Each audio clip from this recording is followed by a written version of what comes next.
હરિઓમ. ચાલો જોઈ લઈએ ડિસેમ્બર મહિનાના કેટલાક મહત્વપૂર્ણ દિવસો તથા પુણ્યદાયક તિથિઓ. 1 ડિસેમ્બર મોક્ષદા મૌની એકાદશી, જેના પુણ્યદાનથી નીચ યોનિમાં પડેલા પિતૃઓની સદગતિ થાય છે. શ્રીમદ ભગવદ્ ગીતા જયંતી.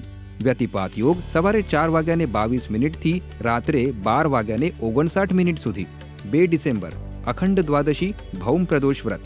મૃત્યુંજય મહાદેવ ત્રાહિમામ શરણાગતમ જન્મ મૃત્યુ જરા વ્યાધિ પીડિતમ કર્મબંધનૈ.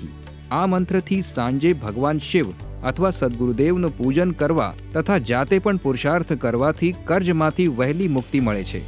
3 ડિસેમ્બર ડોક્ટર રાજેન્દ્ર પ્રસાદ જયંતી. 4 ડિસેમ્બર માગસર પૂનમ શ્રી દત્તાત્રેય જયંતી. 5 ડિસેમ્બર યોગી અરવિંદ પુણ્યતિથિ. 7 ડિસેમ્બર સંકષ્ટ ચતુર્થી ચંદ્રોદય રાત્રે 8:15 પર. 8 ડિસેમ્બર રવિપુષ્ય યોગ સવારે 4:11 થી સૂર્યોદય સુધી. મંત્રસિદ્ધિ અને ઔષધિ પ્રયોગ માટે વિશેષ ફળદાયી. 15 ડિસેમ્બર સફલા એકાદશી. સુખ ભોગ તથા મોક્ષદાયક વ્રત. વ્રતથી તમામ કાર્યોમાં સાફલ્ય કહેવામાં આવ્યું છે. 16 ડિસેમ્બર ષડશીતી ધનુ સંક્રાંતિ. પુણ્યકાળ સૂર્યોદયથી બપોરે 12:23 સુધી. ધ્યાન, જપ અને પુણ્યકર્મનું 86,000 ગણું ફળ મળે છે એવું પદ્મ પુરાણમાં જણાવાયું છે. ધનુર્માસ પ્રારંભ. 18 ડિસેમ્બર માસિક શિવરાત્રી. 19 ડિસેમ્બર દર્શ પૌષ અમાસ. 21 ડિસેમ્બર શિશિર ઋતુ પ્રારંભ, વર્ષનો સૌથી નાનો દિવસ. 23 ડિસેમ્બર મંગળવારી ચતુર્થી. બપોરે 12:12 થી 24 ડિસેમ્બર સૂર્યોદય સુધી.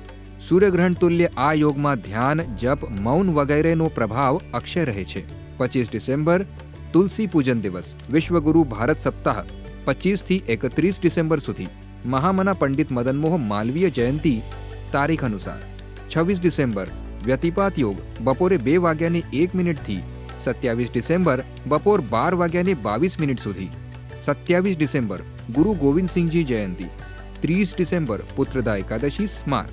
તૈલંગ સ્વામી જયંતી. શ્રી રમણ મહર્ષિ જયંતી. 31 ડિસેમ્બર પુત્રદા એકાદશી ભાગવત.